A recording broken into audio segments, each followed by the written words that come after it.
오늘은 1월 둘째 주일입니다. 우리 앞에 PD에 서로 인사하겠습니다. 벌써 한 주가 빠르게 지나갔습니다.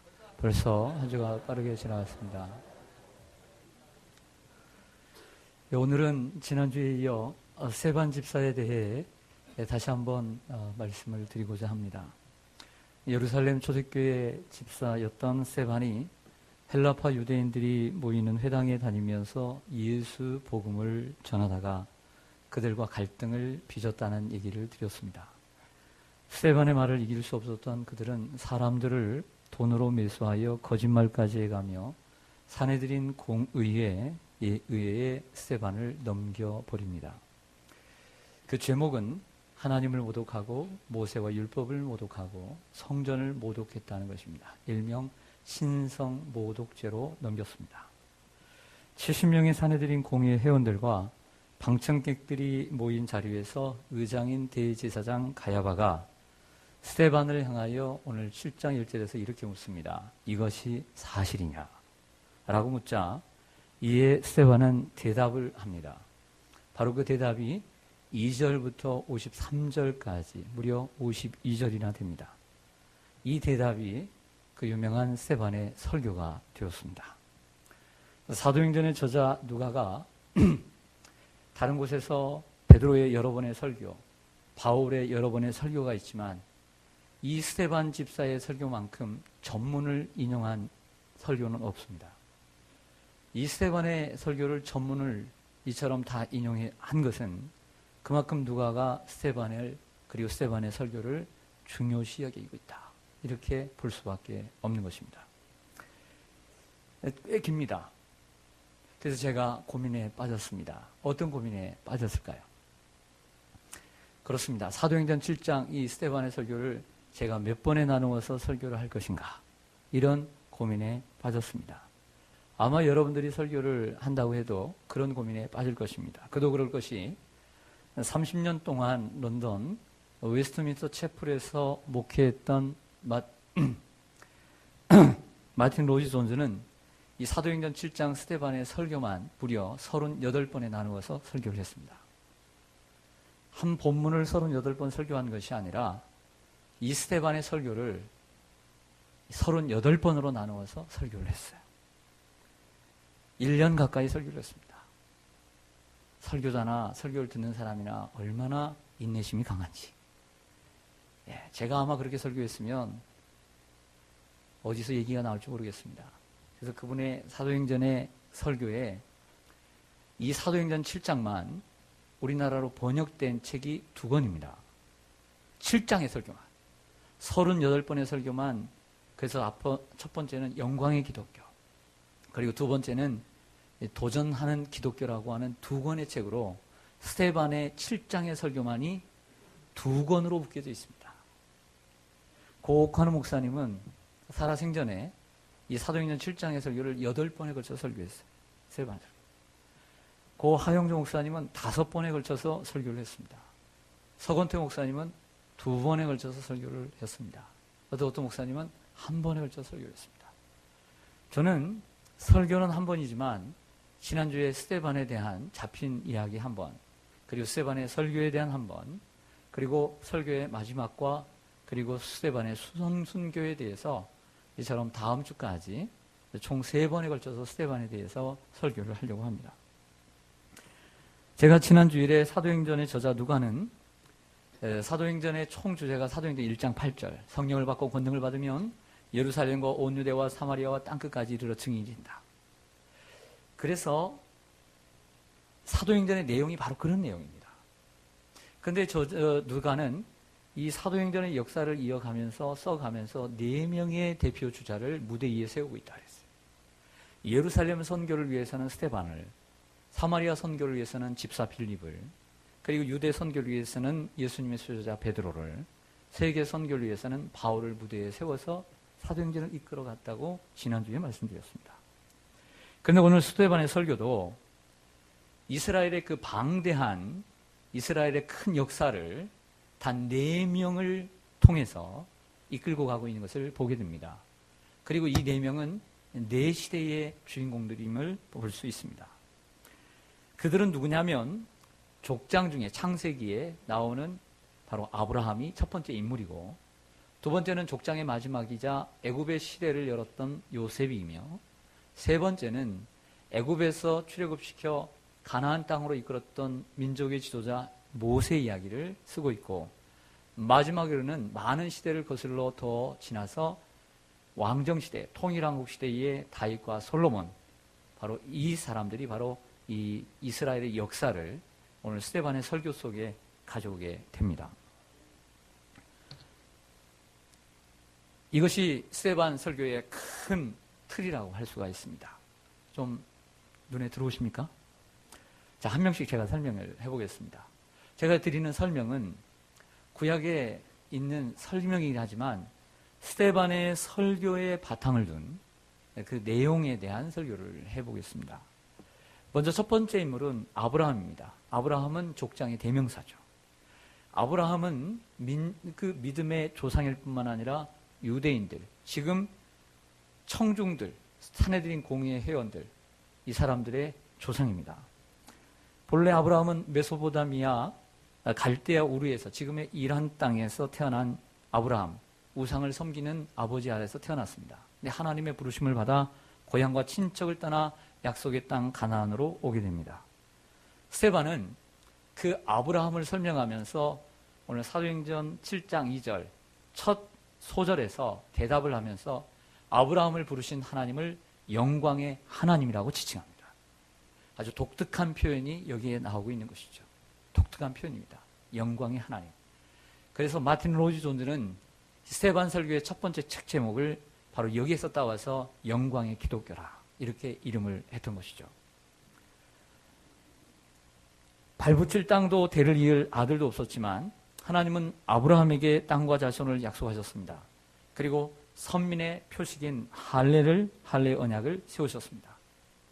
그래서 오늘 스데반은 왜 아브라함의 이야기를 꺼냈고, 그리고 아브라함을 통해서 무엇을 얘기하고 싶었던 것일까요? 바로 그것은 바로 아브라함의 역사 속에 하나님이 개입하실 뿐만 아니라 하나님이 주도적으로 아브라함을 이끄셨다는 것을 보여주는 것입니다.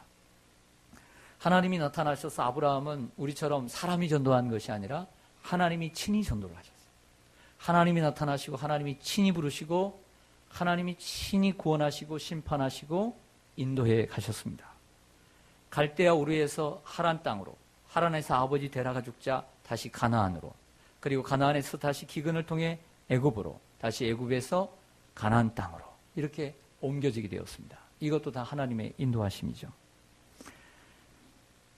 유브라데강, 저 멀리 있는 유브라데강에서, 유브라데강, 즉 메소포타미아 문명, 유브라데강과 티그리스강을 중심으로 하고 있는 최고의 문명의 발상지 메소포타미아에서 그 하란 땅을 건너, 그리고 가나안을 건너 이 아래에 나일강, 애굽의 나일강까지 이르는 이 지역을 이렇게 그리게 됩니다. 이 그리는 지역을 중심으로 아브라함과 족장들이 살아가게 되죠. 바로 이것을 초생딸을 닮았다 해서 비옥한 초생딸 지역이라고 말을 하는 것입니다. 하나님은 아브라함과 함께 하셨습니다. 왜일까요? 하나님께서 아브라함을 선택하셨기 때문입니다.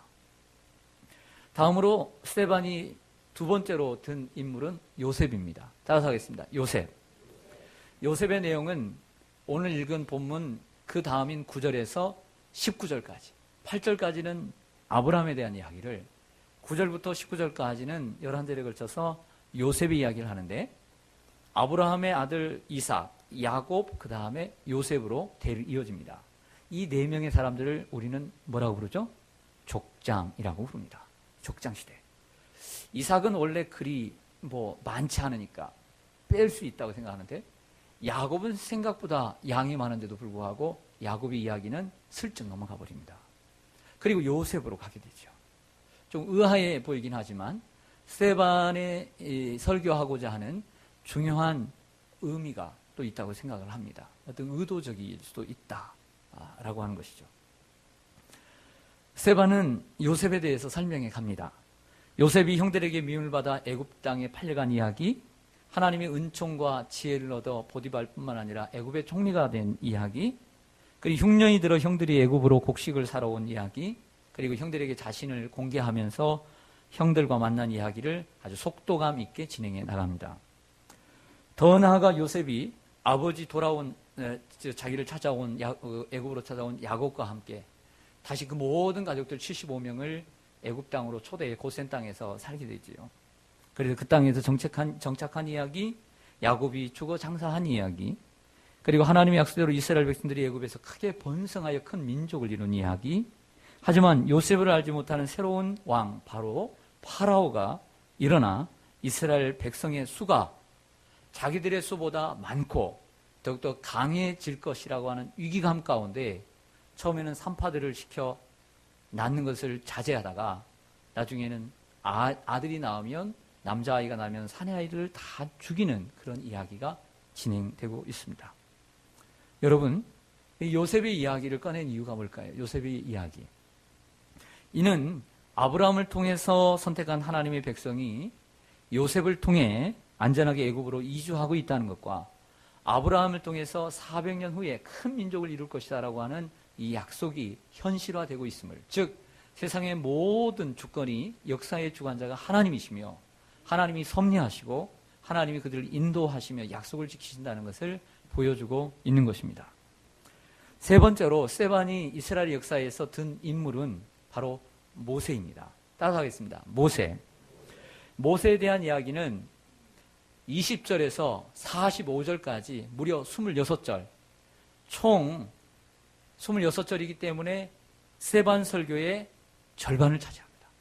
이처럼 많은 부분이 바로 모세를 향하고 있음을 볼 수 있습니다.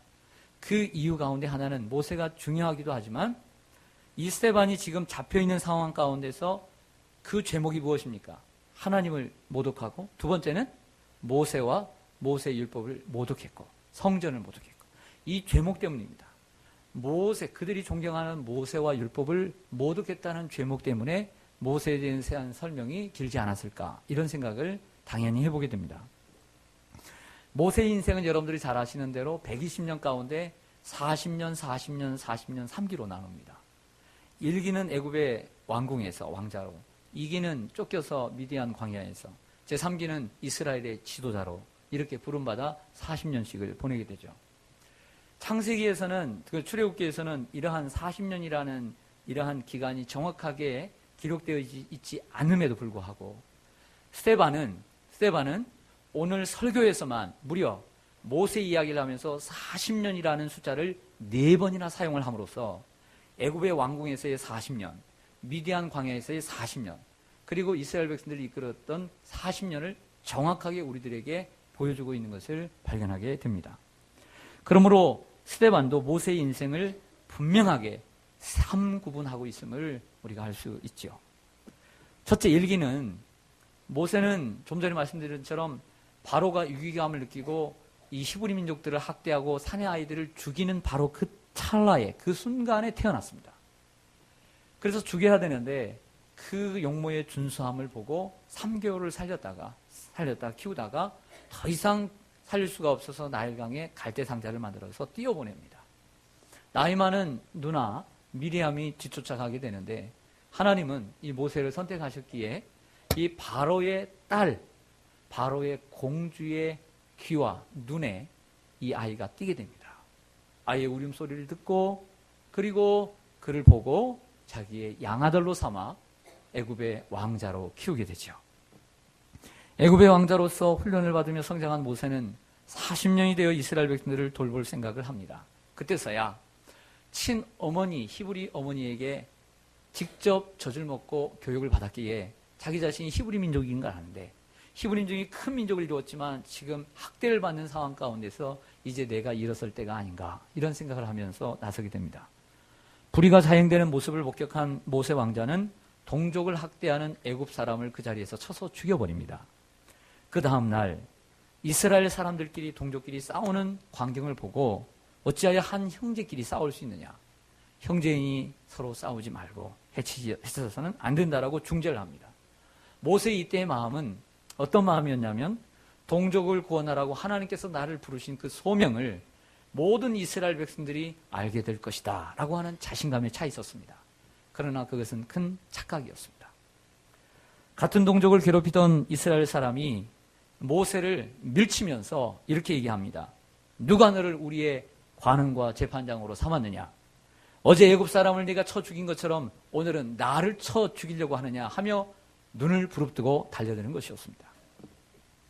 이에 모세는 자신의 어제의 행위가 발각된 것을 알고 미디안 땅으로 도주하여 거기서 결혼하여 두 아들을 낳고 그리고 목동으로서 40년을 은둔 생활을 하게 됩니다. 이게 두 번째 40년의 모세의 기록입니다. 3기는 다시 40년이 지나 80세가 되었을 때 장인인 이드로의 양떼를 미디안 광야 호렙산에서 치다가 한 호렙산에 떨기나무, 가시떨기나무 위에서 불이 붙은 것을 보고 궁금해서 가까이 가서 불구경을 갔다가 하나님의 불같은 소명을 받게 되는 것입니다. 그래서 하나님께서 말씀하십니다. 나는 내 조상 아브라함과 이삭과 야곱의 하나님이다. 그러니 너는 내 발에서 내 신을 벗으라. 이 땅은 거룩한 땅이니라. 이렇게 말씀했어요. 창세기 출애굽기 13장에 있는 말씀인데 스데반은 여기서 일부러 이 말씀을 인용하는 것을 의도적으로 인용하는 것을 우리는 간파할 수 있습니다. 거룩한 땅이다. 이 말입니다. 대단히 중요한 것입니다. 왜냐하면 이스라엘 백성들, 지금 사내들인 공의회 회원들과 청중들은 이스라엘만이 거룩한 땅이고 그리고 하나님이 지정하신 성전만이 거룩한 곳이고 이 제단만이 거룩한 곳이라고 우기는 사람들이었습니다. 그리고 자기들만 거룩한 선민이라고 생각했던 것이죠. 그러나 스데반은 과거의 이스라엘 역사를 통해서 이스라엘 땅만 거룩한 것이 아니라 이스라엘 땅 밖에 있는 미디안 땅, 호렙산도 거룩한 땅이라고 말함으로써 그들의 생각이 잘못되어 있음을 보여주고 있는 것입니다. 즉 하나님이 정해준 장소만 거룩한 것이 아니요 하나님이 계신 곳은 어디든지 거룩하며 하나님이 계신 곳은 가장 거룩한 장소라는 것을 말씀하고 있는 것입니다. 사랑하는 성도 여러분, 모세의 세 번째 40년이 이렇게 시작되고 있습니다. 이스라엘 백성들을 애굽에서 건져내지요. 10가지 재앙을 통해서. 그리고 기가 막힌 홍해의 사건, 홍해가 갈라지는 사건. 광야를 지나 가나안 땅으로 향하고 있습니다. 하나님이 이러한 모세에게 수많은 기사와 표적을 행할 수 있는 능력을 주셨습니다. 사실은 그 내용 속에는 만나, 메추라기, 반석을 쪼개고 불뱀을 만들어서 노뼈를 만들어서 살리고 수많은 것이 있지만 스데반은 그 모든 것들을 하나님께서 그에게 능력과 표적을 주셨다라는 말로 요약해버리고 넘어가 버립니다. 시내산에서 율법과 성막의 설계도를 받은 모세, 그 모세는 성막을 만들었고 그 성막에서 하나님의 살아있는 말씀을 받아 말씀을 전한 사람이라고 소개합니다. 그러나 여기서부터 문제입니다. 이스라엘 백성들은 이러한 모세에게 복종하지 않았고 애굽으로 돌아갈 생각만 하고 그리고 모세의 지도권을 거부하고 아론에게 새로운 금송아지를 만들어내게 하여 그 우상 앞에 제사하고 섬겨버립니다. 자, 화면을 좀 보시죠. 사도행전 7장 39절입니다. 같이 한번 읽어보겠습니다. 시작. 우리 조상들이 모세에게 아니하고자 하여 거절하며 그 마음이 도리어 애굽으로 향하여. 아멘. 보세요. 모세에게 뭐 하지 아니했다? 복종하지 아니했고 하나님 보낸 그 모세에게 모세를 또 거절해하고 그 마음이 도리어 어디로 향하고 애굽으로 향했다라고 하는 것입니다. 그러나 이러한 내용도 중요하지만 더더욱 중요한 단어가 있습니다. 제가 말하지 않은 단어입니다. 뭐죠? 우리 조상들이라는 말입니다. 유대인들은 지금 이 설교를 듣고 있는 유대인들이 가장 존경하고 사랑하는 이들은 누구냐면 자기의 조상들이었습니다. 그 아브라함과 그 조상들을 존경했는데 결과적으로 그들이 존경하는 그들의 조상이 뭐 했다는 겁니까? 하나님이 보낸 모세를 거절하고 반역하고 뜻을 거절했다는 말을 하는 거죠. 이제 마음에 걸림이 되는 것입니다. 성리학을 중심으로 하는 유교를 중심으로 하는 성리학은 유교 사회는 그들이 최고의 도덕은 부모를 잘 섬기는 것입니다. 그래서 유교의 문화 속에서 그들이 가장 중요시하는 것은 중요시하고 존귀하게 여기는 것은 조상을 잘 섬기는 것입니다. 그리고 그들의 조상을 업신여기는 사람을 아주 싫어합니다. 자, 이해가 가십니까? 자, 마찬가지로 자기의 조상들을 존경하는 그들에게 너희의 조상들이 이렇게 행했다, 모세를 업신여겼다라고 하니까 좋아하겠습니까? 싫어하죠. 예를 들어서 꼭 조상이 아니더라도 여러분들이 좋아하는 게 있습니다. 여러분들이 특별히 아끼는 것들이 있습니다. 선호하는 것이 있습니다. 확신하는 것들이 있습니다. 근데 자꾸 친구가 여러분들이 확신하고 여러분들이 좋아하고 여러분들이 뭐 아끼는 것을 자꾸 그거 아니라고, 별거 아니라고, 끝까지 그 별거 아니라고 이렇게 하면 여러분들 기분 좋아요, 안 좋아요? 나는 소중히 여기는 것을 자꾸 아니라고, 별거 아니라고 이렇게 하면 기분 좋아요, 안 좋아요? 안 좋죠. 바로 그런 거나 마찬가지인 거예요. 오늘 지금 스데반이 이제 건들고 있는 겁니다.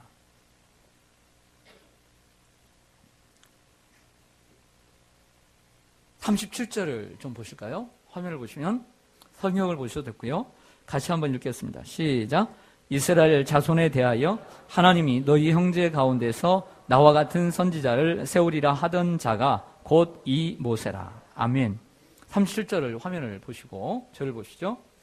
오늘 이 말씀, 너희 형제 가운데서 한 선지자를 세우리라 한 그이가 바로 모세라라고 있습니다. 이 말씀은 신명기 18장 15절에 처음 성경에 기록된 말씀입니다.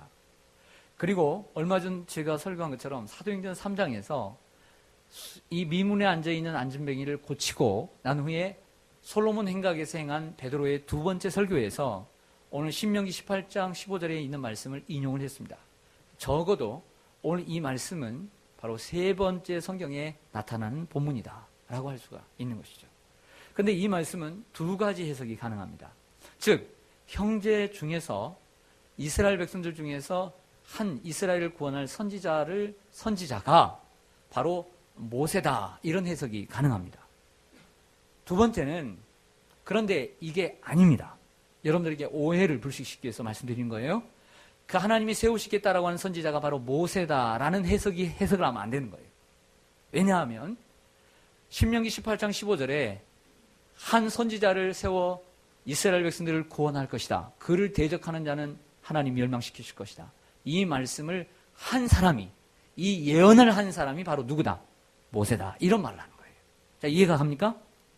그 선지자가 모세가 아니라 한 선지자를 하나님이 세우시겠다고 예언한, 즉 신명기는 모세의 마지막 설교 아닙니까? 듀트로노미라고 하는 이 신명기는 모세가 설교한 거니까 바로 이 예언을 모세가 한 예언이다. 이런 해석으로 해야 된단 말이에요. 이해가십니까? 그렇다고 한다면 이 선지자가 모세가 아니라면 누구겠어요? 그렇죠. 예수 그리스도죠. 예수 그리스도 메시아, 그분이 오실 것이다 라고 하는 것을 얘기하는 것입니다. 스데반의 속사정은 이런 얘기예요. 너희들이 하나님 보낸 모세도 거역했는데 모세가 너희들이 존경한다라고 하는 그 모세가 예언한 선지자가 이 땅에 오셨음에도 불구하고 너희들은 그 선지자를 거역하고 있다. 오늘 이 설교를 하고 있는 것이죠. 사랑하는 여러분, 모세 이야기가 길 수밖에 없습니다. 내용이 길고 또 스데반이 모세를 또 중요시 여기기 때문입니다. 자, 네 번째로 가겠습니다. 이스라엘의 구약의 역사 가운데 네 번째 인물을 들어 설명합니다. 46절에서 50절까지 단 5절을 인용하는데 그 마지막 주자는 다윗과 솔로몬입니다. 따라서 하겠습니다. 다윗과 솔로몬. 여호수아, 많은 사사기 시대를 뛰어넘어서 곧바로 통일왕국 시대 두 명의 사람, 다윗과 솔로몬, 이 부자를 얘기합니다. 이 사람들은 따로 떼어서 생각할 필요가 없습니다. 하나의 이야기이기 때문입니다. 왜 솔로몬과 다윗과 솔로몬의 이야기를 하고 있을까요? 그 많은 그들의 행적을 얘기하지 않고 단 하나만을, 공통점을 이야기합니다. 그건 바로 성전입니다. 따라서 하겠습니다. 성전. 다윗은 하나님의 성전을 건축하고 싶었죠. 그러나 피를 많이 흘렸기 때문에 하나님이 거부하십니다. 그러나 성전 건축의 참 공로자는 단연 다윗입니다. 다윗이 모든 걸 다 준비를 했습니다. 그리고 건축만 솔로몬이 한 것이죠. 하나님은 그 다윗과 솔로몬이 건축한 성전을 기뻐하셨고 그곳에서 기도하는 것을 들으시고 예배를 받으셨습니다. 그리고 하나님은 거기에 함께 하셨죠. 그러나 거기서 끝나는 것이 아니라 이스라엘 백성들이 얘기하는 것처럼 하나님은 성전에서만 계시다 라고 하는 이러한 의식을 깨뜨립니다. 즉 하나님은 사람이 지은, 사람이 만든 전에만 계시지 않는다. 하나님은 어느 곳에나 계신다. 이런 말씀을 하고 있는 것이죠. 사랑하는 성도 여러분, 자, 오늘 설교의 예화가 하나도 없습니다.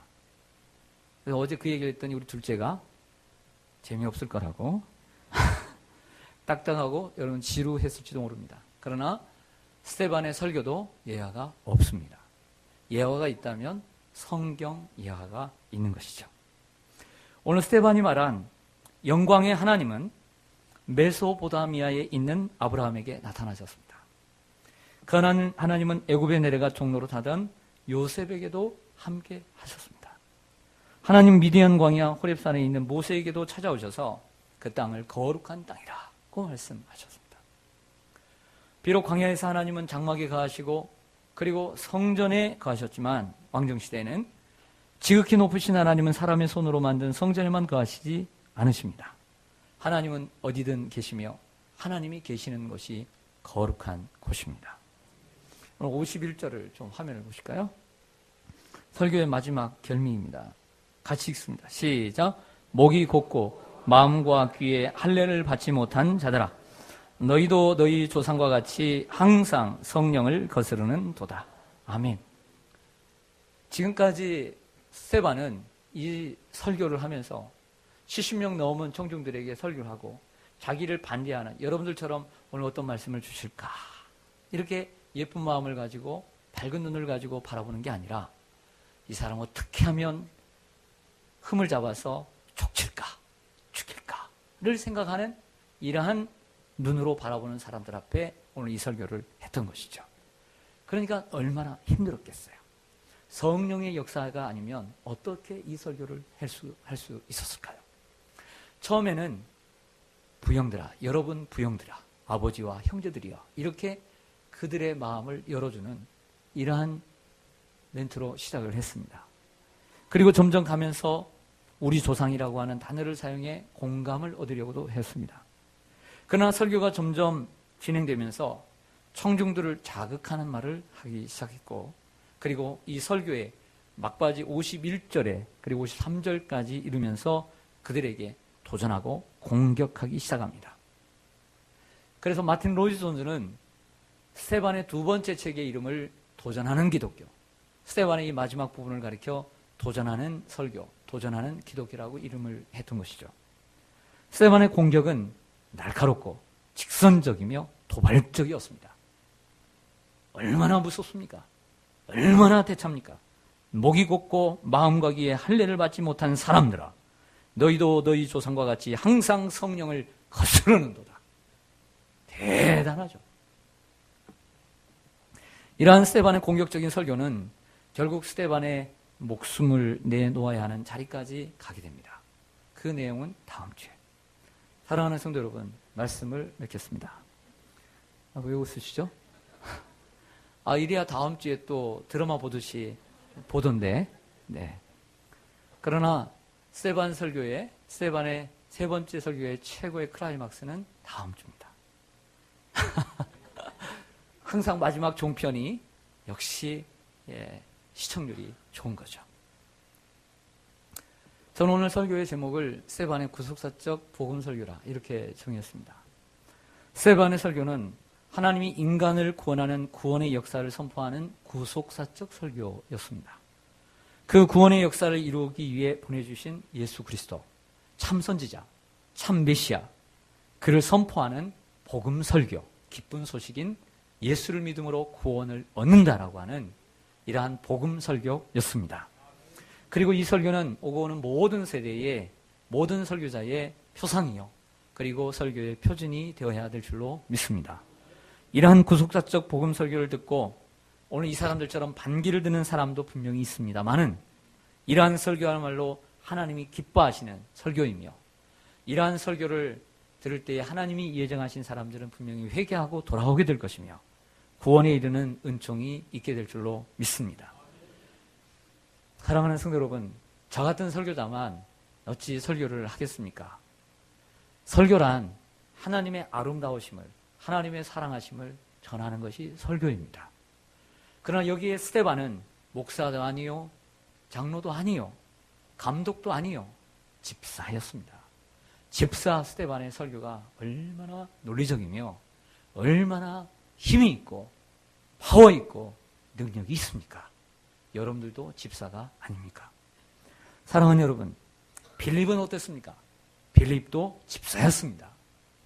얼마나 하나님의 말씀을 냉철하게 보며 성경을 짚어주는 것만 해도 그 짚은 부분을 정확하게 표현하여 예수님에게 이끌고 가는 능력 있는 구속사적 전도자였습니다.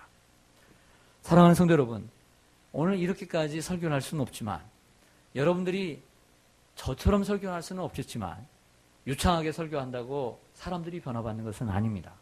비록 부족하다 할지라도 복음의 핵심을 가지고 하나님의 성령의 인도함을 받아서 하나님의 그 성령의 인도함을 받고 거스르지 않고 순종할 때, 그리고 입을 열어 선포할 때, 오늘 찬송의 가사처럼 입을 열어 선포할 때 바로 그 복음의 역사가 나타날 줄로 믿습니다. 여러분들도 복음의 핵심을 요약할 필요가 있고 복음의 내용을 간추릴 필요가 있고 그 진리를 간추려 사람들에게 복음을 전해야 되는 사명이 있는 줄로 믿습니다. 담대하게 스데반처럼 복음을 전하는 구속사적 복음 설교자, 구속사적 복음 전도자가 되어서 여러분들의 설교와 전도를 통해 많은 영혼들이 주께 돌아오는 이러한 역사가 있기를 주님의 이름으로 간절히 축원합니다. 아멘. 기도하겠습니다.